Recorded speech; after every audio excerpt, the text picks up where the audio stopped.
The Bowling Green Board of Commissioners is made up of 4 commissioners and Mayor Bruce Wilkerson. In this edition of Spotlight on Bowling Green, we'll sit down with the 4 city commissioners to learn more about what they have planned for their new term in office. Joe Denning was born and raised in Bowling Green and is deeply rooted in the community. The High Street High School graduate spent much of his career as a Bowling Green police officer and a Kentucky State Trooper. Commissioner Denning was originally elected in 1992 and has served 23 non-consecutive years in office, including 9 months as the first African-American mayor of Bowling Green in 2011.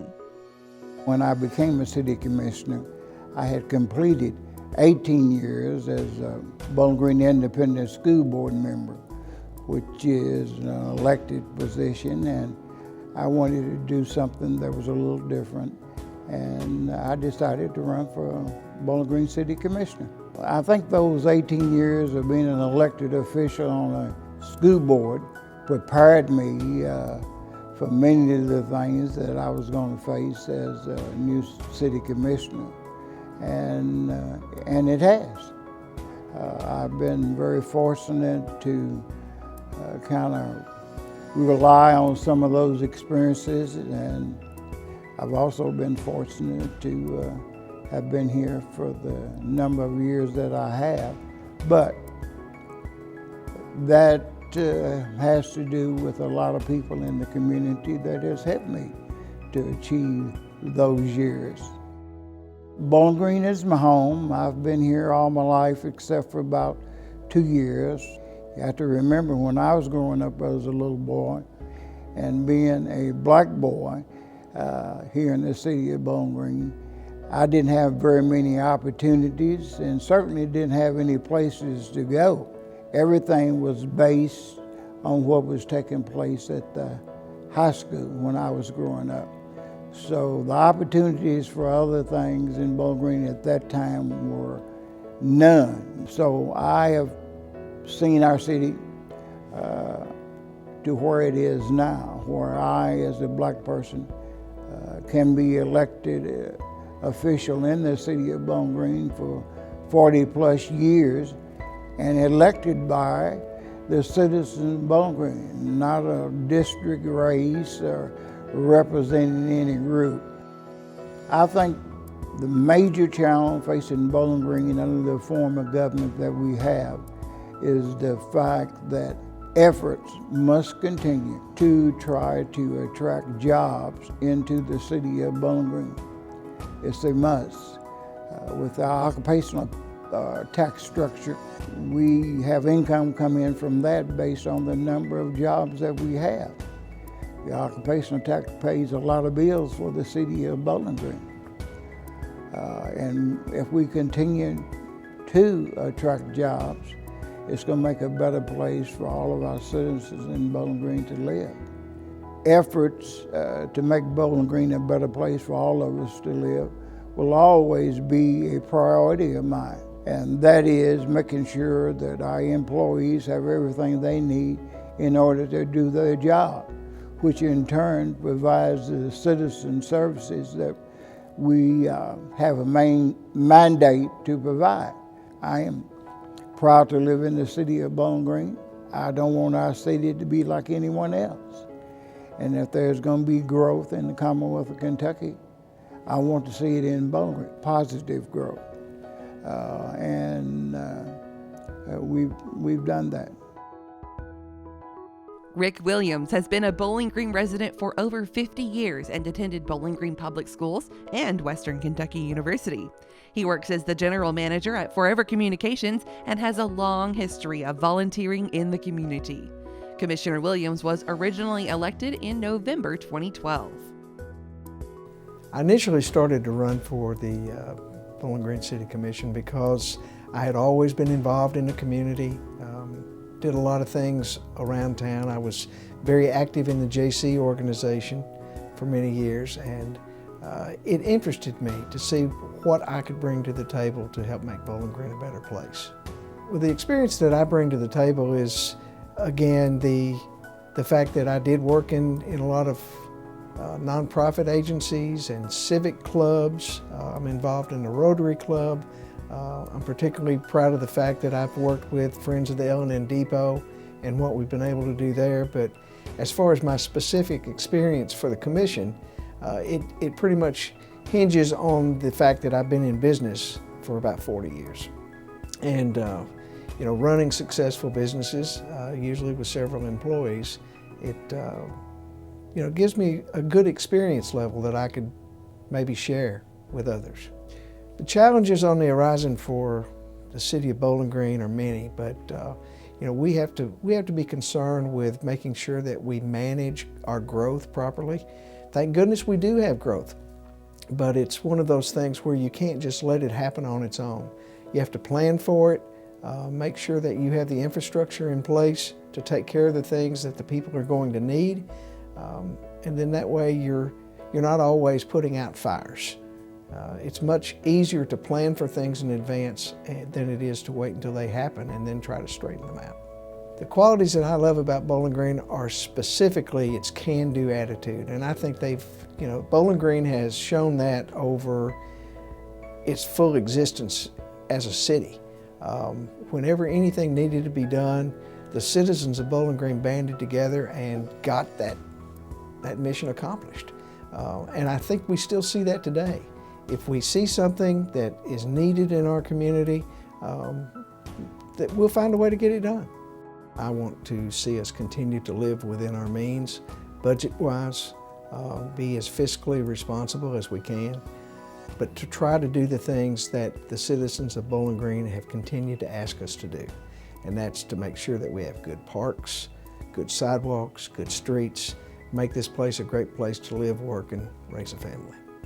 We haven't had a tax increase in Bowling Green in 14 years, and I would like to see us continue along with that, and that can only come if we live within our means and continue to try to do the things that are out there that need to be done.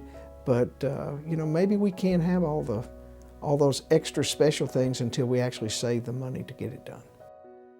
Following her graduation from Western Kentucky University in 1982, Sue Perigin decided to make Bowling Green her home.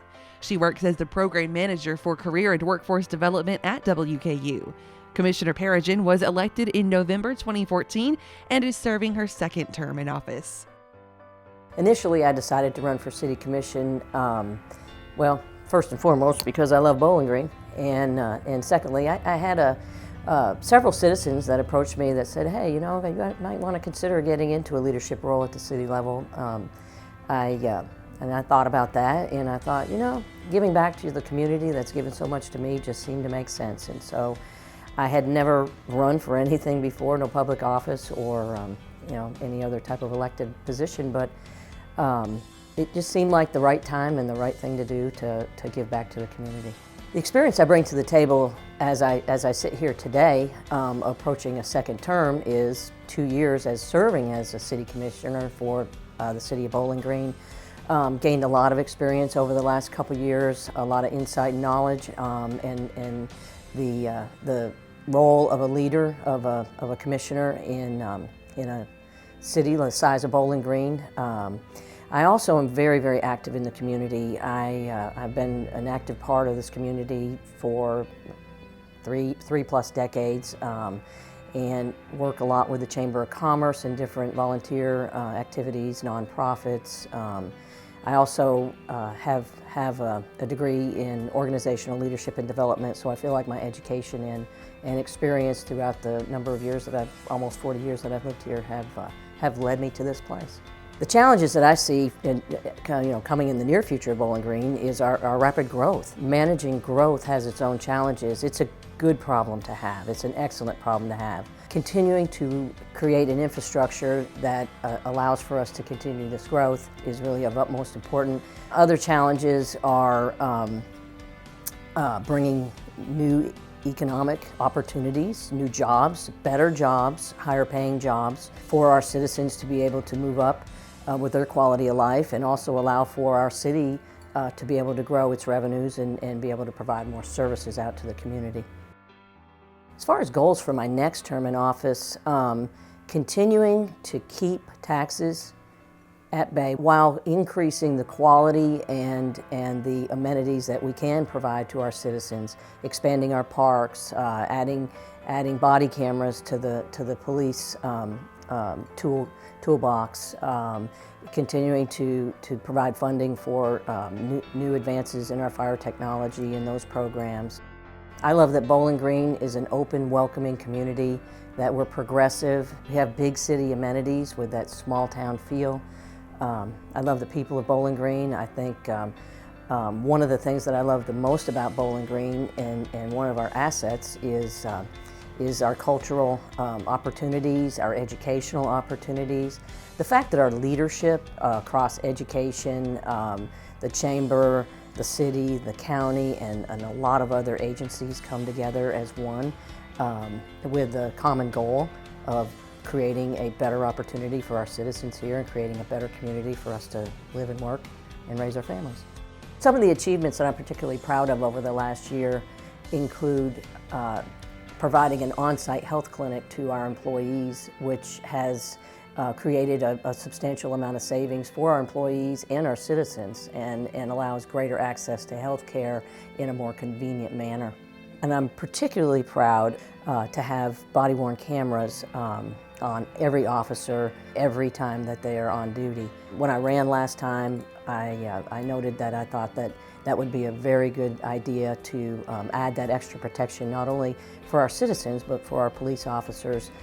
A comprehensive parks master plan is being worked right now with new amenities currently being installed at Lampkin Park and over at Lovers Lane, soccer complex, and many, many more to go. We've had an unprecedented amount of revenue spent inside of neighborhoods in paving projects and expanding sidewalks, expanding greenways. I'm particularly proud also of funding a new route for our GoBG system to be able to allow people to access the Lovers Lane area. I want to say thank you to the citizens of Bowling Green for allowing me another opportunity to serve Bowling Green, and I look forward to another two exceptional years for our community and the citizens. Originally from Terre Haute, Indiana, Slim Nash came to Bowling Green in 1988 to attend Western Kentucky University on a swimming scholarship. Upon graduation, he stayed in Bowling Green, and it's become his home. Commissioner Nash was originally elected as city commissioner in November 2004 and served 4 consecutive terms through 2012. He was re-elected to the position in 2016. I chose to run for city commission really shortly after I got defeated last time. I really like the work of the city commission. I really like the nuts and bolts, so to speak, of doing the work of a city commissioner. I was disappointed when I lost in 2012, but that's the way it works. That's the process that you go through. I had always planned on trying to return to the city commission. I felt like now was an opportune time to do so. I value transparency, and I value a lot of discussion on the behalf of any elected body, and I've seen less of that since I came off the city commission in the past. So it seemed like a good opportunity and a good time to run. I've spent 20 years now working social services in Bowling Green. What social services has allowed me to do is develop, I think, critical listening skills and also a comfortableness dealing with all of the public. I think we as human beings get really comfortable with the people that we surround ourselves with. My job forces me to be around people that are much different than I am, although sometimes they are just like I am, but it has helped me develop, I think, a lot of skills that are important when interacting with the public, because we don't get the luxury of saying we're only going to represent this section of the community or that faction of the community. And so it's important to have skills that will allow us to interact with people from all walks of life, regardless of what their financial background is or their religious background or their employment history. All of those things that I think define us as human beings, at least as Americans, is something that does not intimidate me if those are things that are wildly different than my own. The challenges I see for Bowling Green are interconnected with what I love about Bowling Green, and the vibrancy and the growth of the city also presents some challenges. In my opinion, they're great challenges to have. There are lots of cities who aren't dealing with vibrancy and growth and what the ancillary effects of those are, but we have to ensure that our infrastructure can maintain the growth that we're seeing and that we want to continue to see. And infrastructure comes in all kinds of different forms. Do we have plenty of parks? Do we have the amenities in town that people want to access? Because if people want to access those amenities, then we are going to be able to continue to draw new industry and new business to town. Nobody wants to, or very few people I should say, want to work in a town that doesn't have much to offer. And so I think when we're out looking to recruit new businesses to Bowling Green, to be able to talk about all the types of infrastructure that we have is a real selling point. The qualities I like most about Bowling Green are the people. I came here in 1988 as a college freshman on a swimming scholarship and viewed Bowling Green as just another stop on the way to wherever I was headed. Little did I know that 4 years later, I would make Bowling Green my home. And it has a lot to do with the welcoming nature of the community, which is driven by the people. I have the same goal that I had in the previous 8 years and 4 terms that I served, and that is transparency. Now, I will say that I think I've matured over the last several years, or at least I hope I have. And so I might bring a little different perspective than I brought in the past, but it's still vitally important to me that the citizens are able to see not only what decisions are made, but how those decisions are made. Nothing strikes fear in the hearts of voters quite like feeling like decisions are being made outside of their purview. Now, I get the inclination why some people would want to do that is because it gets messy. And it's difficult sometimes to talk about sensitive topics in a public forum. It's difficult to express opinions when people sitting in the gallery of the chamber are looking back at you and they're unhappy with what you have to say. But that process of allowing the public to see what their elected officials are not only doing, but how they're doing it is critically important. And it is the overarching goal that I have when serving on the City Commission. The one thing that I want people to always hold me accountable to is transparency in an open form of government. I just couldn't be more excited to be back on the City Commission. It is exciting for me to do it, and it is, I almost feel childlike sometimes about how excited I get about the opportunity to be able to serve again. And so I'm very fortunate that the voters have given me another opportunity.